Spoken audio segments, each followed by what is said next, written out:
दोस्तों, कौरवों और पांडवों के बीच हुए युद्ध के लिए अक्सर लोग दुर्योधन और कौरवों के मामा शकुनी को जिम्मेदार मानते हैं, लेकिन असल में देखा जाए तो ऐसा नहीं है। अगर आप महाभारत की कथा पर गौर करेंगे तो आप पाएंगे कि इस युद्ध का बीज तो बहुत साल पहले ही बो दिया गया था।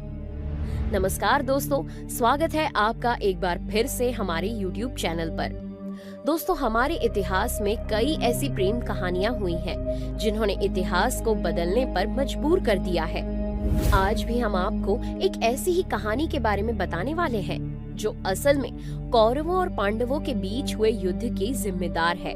इस कहानी को सुनने के बाद आप जान पाएंगे कि अगर ये ना हुआ होता तो शायद महाभारत जैसा भयानक युद्ध कभी ना हुआ होता, या अगर ये प्रेम कहानी नहीं जन्मी होती तो शायद महाभारत का इतिहास कुछ अलग ही होता। दोस्तों, यहाँ हम बात कर रहे हैं सत्यवती और ऋषि पाराशर के बीच हुए प्रेम प्रसंग की। अगर ये प्रेम ना हुआ होता तो शायद ही महाभारत होता। तो आइए जानते हैं इस अनोखी कहानी के बारे में। लेकिन उससे पहले एक रिक्वेस्ट है कि अगर आप हमारे चैनल पर नए आए हैं या आपने अभी तक हमारे चैनल को सब्सक्राइब नहीं किया है तो आज ही सब्सक्राइब करके उस लाल वाली बटन को दबा दीजिए। और हाँ, वीडियो को लास्ट तक जरूर देखिएगा क्योंकि आज एक नई कहानी से आप रूबरू होने वाले हैं। तो चलिए अब शुरू कर लेते हैं आज के इस वीडियो को। दोस्तों, महाभारत काल में कई अनोखी घटनाएं हुई जिससे पूरा का पूरा इतिहास ही बदल गया। महाभारत की कई कहानियां हम बचपन से सुनते और पढ़ते चले आ रहे हैं, लेकिन यहाँ हम आपको एक ऋषि और नाव चलाने वाली एक लड़की की प्रेम कहानी के बारे में बता रहे हैं जिन्हें यमुना के बीच में प्यार हुआ और फिर दोनों ने एक ऐसे महान व्यक्ति को जन्म दिया जो आगे जाकर महाभारत के रचयिता बने। कहानी शुरू करें इससे पहले हम आपको कहानी के मेन कैरेक्टर्स यानी ऋषि पाराशर और सत्यवती के बारे में बताते हैं। तो कौन थे ऋषि पाराशर? दरअसल ऋषि पाराशर एक महान ऋषि वशिष्ठ के बेटे थे और शक्ति मुनि और अद्यश्यंती के बेटे थे। ऋषि पाराशर के जन्म से जुड़ी एक अनोखी कहानी यहाँ हम आपको बताते हैं। दरअसल दोस्तों, ऐसा कहा जाता है कि ऋषि पाराशर अपने जन्म से पहले पूरे 12 सालों तक अपनी माँ के गर्भ में ही रहे थे और गर्भ में रहते हुए ही उन्होंने अलग अलग प्रकार के ज्ञान प्राप्त कर लिए थे। ऋषि पाराशर के पास दिव्य और अलौकिक शक्तियाँ थी। वो उस समय के एक सिद्ध ऋषि थे।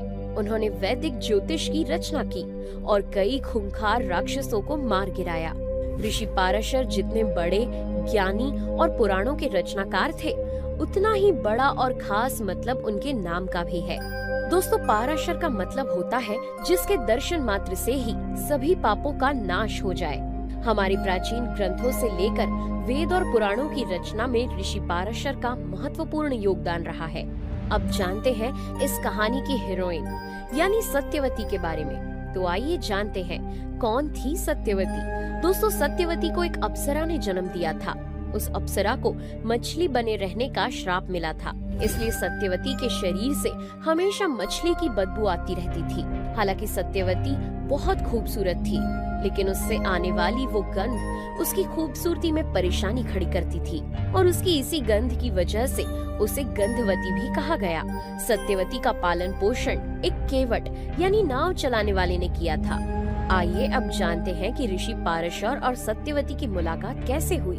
पौराणिक मान्यताओं के अनुसार ऐसा कहा जाता है कि एक बार ऋषि पाराशर को यमुना पार करनी थी। इसके लिए वो एक नाव में सवार हुए और उस नाव को उस दिन सत्यवती ही चला रही थी, जबकि अन्य दिनों में उस नाव को सत्यवती के पिता चलाया करते थे। लेकिन उस दिन सत्यवती ही नाव को चला रही थी। अब ऋषि पाराशर ने जैसे ही नाव चला रही सत्यवती के रूप को देखा, वो उसके दीवाने हो गए क्योंकि सत्यवती थी ही बहुत खूबसूरत। इसलिए ऋषि पाराशर को नाव पार करते समय यमुना के बीचों बीच ही एक ही मुलाकात में सत्यवती से प्रेम हो गया, जिसके बाद ऋषि पाराशर रह नहीं पाए और उन्होंने सत्यवती के रूप की प्रशंसा करते हुए सत्यवती के सामने सहवास का प्रस्ताव रख दिया। अब ये सुनकर सत्यवती हैरान रह गई और ऋषि पाराशर के इस प्रस्ताव को मानने से इनकार कर दिया। लेकिन ऋषि पाराशर सत्यवती पर इस कदर मोहित हो चुके थे कि वो सत्यवती से बार बार सहवास की बात कहने लगे। सत्यवती ने कहा कि ये धर्म के विरुद्ध है और मैं धर्म के विरुद्ध कोई भी काम नहीं करूंगी। और शादी से पहले तो मैं इस तरह का गंदा काम कभी नहीं करूंगी। जिसके बाद एक पल को ऋषि पाराशर ने सत्यवती की बात को समझा, लेकिन फिर भी उसके सामने बार बार इस प्रस्ताव को रखते रहे और ऋषि के बार बार कहने पर सत्यवती भी ऋषि पाराशर के साथ संभोग करने के लिए मान गई। लेकिन उसने ऋषि के सामने कुछ शर्तें रखी। आइए अब आपको बताते हैं सत्यवती की वो शर्तें जिनके बाद हुआ था सत्यवती और ऋषि पाराशर का मिलन। ऋषि पाराशर के बार बार कहने के बाद आखिरकार सत्यवती सहवास के लिए तैयार तो हो गई, लेकिन सत्यवती ने ऋषि के सामने 3 शर्तें रख दी। सत्यवती ने कहा कि अगर ऋषि इन शर्तों को पूरा करते हैं तो वो उनके साथ सहवास के लिए तैयार है। ऋषि ने भी शर्तों को पूरा करने का वचन दिया। अब सत्यवती की पहली शर्त थी कि उन्हें सहवास करते हुए कोई न देखे। ऋषि ने ये शर्त मान ली और अपनी दिव्य शक्ति से घने कोहरे का गोल चक्र जैसा कृत्रिम आवरण बना दिया, जिसमें उन दोनों को न तो कोई देख सकता था और न ही उस कवच के अंदर कोई आ सकता था। जिसके बाद सत्यवती ने दूसरी शर्त रखी और कहा कि उसकी कौमार्यता किसी भी हालत में भंग नहीं होनी चाहिए। ऋषि ने आश्वासन दिया कि सहवास के बाद उसकी कौमार्यता वापस आ जाएगी। सत्यवती ने ऋषि पाराशर के सामने एक और शर्त रखी। उसने कहा कि मेरे शरीर से आने वाली मछली जैसी बदबू को वो दूर करके एक मनमोहक खुशबू में बदल दे और कहा कि अगर ऋषि उसे मछली जैसी बदबू से दूर करेंगे तो ही वो उनके साथ सहवास करेगी। और क्योंकि ऋषि के पास दिव्य शक्तियाँ थी तो ऋषि ने तुरंत उसकी बदबू दूर कर दी और उसके शरीर से फूलों की खुशबू आने लगी। सत्यवती की सभी शर्तें पूरी होने के बाद वो ऋषि पाराशर के साथ सहवास के लिए तैयार हो गई और इस तरह उसी काले अंधेरे से घिरे गोल चक्र में दोनों के बीच संबंध बना। दोनों के बीच हुए संबंध के बाद समय बीता और फिर सत्यवती ने एक बेटे को जन्म दिया। और आपको बता दें कि सत्यवती ने जिस बेटे को जन्म दिया, इसने ही बाद में महाभारत की रचना की। जी हाँ, हम बात कर रहे हैं वेद व्यास की, जिन्होंने महाभारत को लिखा और जो सत्यवती और ऋषि पाराशर के बीच हुए इस संभोग का साक्षी बने। लेकिन दोस्तों, बेटे के जन्म के बाद इस बेटे को गोद में खिलाने का सुख सत्यवती को नहीं मिला, क्योंकि ऐसा कहा जाता है कि जन्म होने के तुरंत बाद ही ये बच्चा बड़ा हो गया और फिर एक सुनसान द्वीप या पहाड़ पर तपस्या करने के लिए चला गया। तपस्या के दौरान उसका रंग काला हो गया, इसलिए उसे कृष्ण द्वैपायन भी कहा जाने लगा। द्वैपायन उस द्वीप का नाम था। बाद में कृष्ण द्वैपायन ने वेदों का वर्णन किया, इसलिए वे वेद व्यास के नाम से विख्यात हुए। वेद व्यास ही महाभारत के रचयिता हैं। दोस्तों, बच्चे को जन्म देने के बाद कई महीनों बाद सत्यवती हस्तिनापुर के नरेश शांतनु की रानी बनी।